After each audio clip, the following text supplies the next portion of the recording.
Somewhere, in Europe, there is a house that hasn't been lived in for 80 years.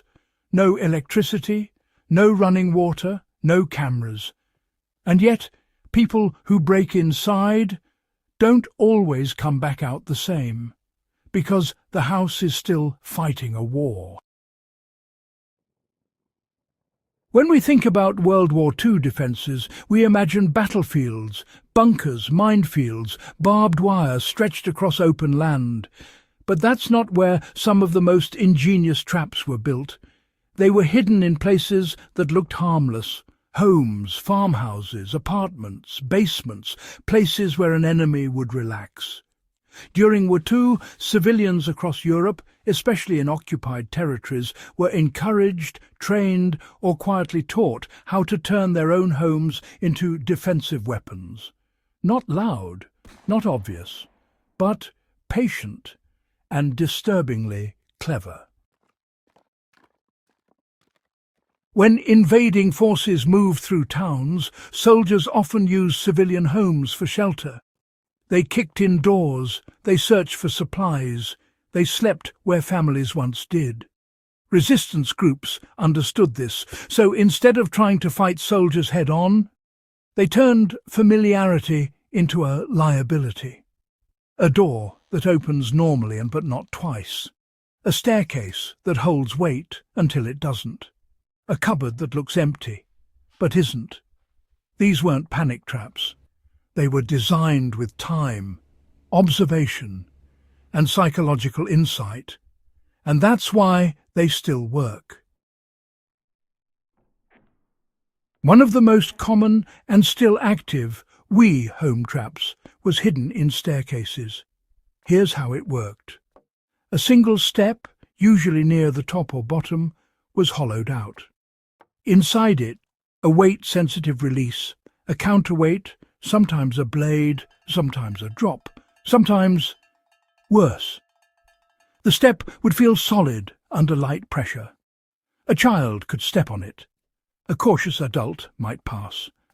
But a fully geared soldier, or a modern intruder carrying tools, that extra weight triggered the mechanism.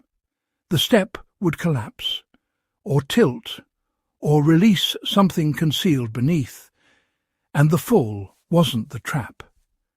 What waited below was. Here's the unsettling part. Many of these houses were abandoned suddenly. Owners fled, were arrested, were killed. The traps were never disarmed. And because they weren't mass-produced weapons, they don't exist in official maps.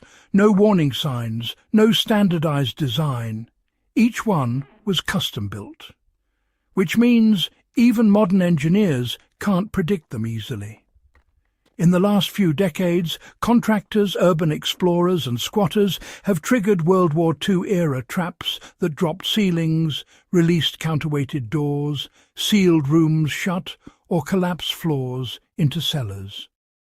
Sometimes with no explosives involved at all. Just gravity and patience. Another favourite trap wasn't meant to injure. It was meant to contain. Doors were often rigged with reverse lock mechanisms. From the outside, they opened easily. But once you stepped through, the latch would fall into place. Not a modern lock. Not something you could pick. A mechanical deadbolt hidden in the frame that only released when pressure was removed from a specific floorboard outside the room. Which meant, if you were alone, you were stuck. No windows. Thick stone walls. Soundproof by age. During the war, this bought time. For escape, for resistance movement, for retaliation. Today, it's just a forgotten room that can still become a cell. Here's why these traps still outsmart people. They weren't designed for technology. They were designed for human behavior. They exploit assumptions. This floor looks solid. That door opened once. This house is abandoned. Nothing this old could still work. But mechanical traps don't expire. Springs don't forget. Counterweights don't care. Gravity never takes a day off. And modern intruders, they rush, they film, they multitask, they assume danger is electronic. These traps reward slowness and punish confidence. Some of the most unsettling traps were hidden in kitchens. Why, you might wonder? Well, because kitchens meant supplies. Food, water, storage. Drawers were sometimes rigged with tensioned wire blades. Cupboards connected to counterweights above ceilings. Fireplaces modified to release ash and debris when disturbed. Blinding, choking, disorienting. There were no explosions, just chaos. And you know, panic was always part of the design. A disoriented intruder is easier to trap, or delay, or force into another mechanism. After the war, many of these homes were never reclaimed. Borders shifted, governments changed, records disappeared. Some houses were simply sealed, others were forgotten in forests, villages, or countryside. And because the traps were considered civilian modifications, not military installations, they weren't systematically cleared.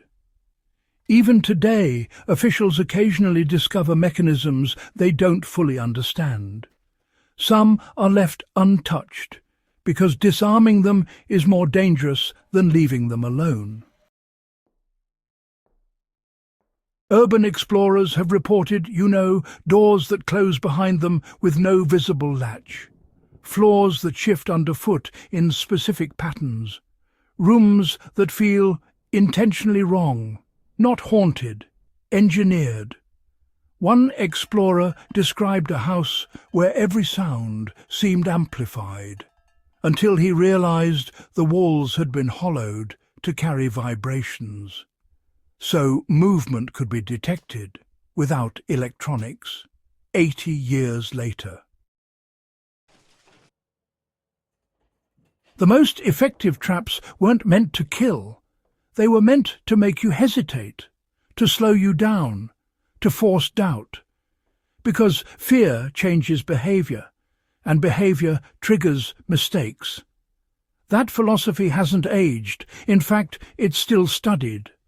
Modern security designers still borrow principles from WWII-era civilian defences.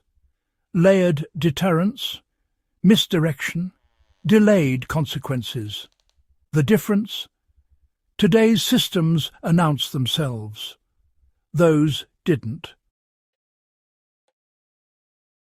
Somewhere right now, there is a house with a door that opens easily, a floor that looks stable, a staircase that's been waiting longer than anyone alive.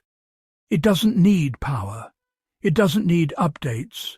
It just needs someone confident enough to step inside. Because wars don't always end. Sometimes they just go quiet.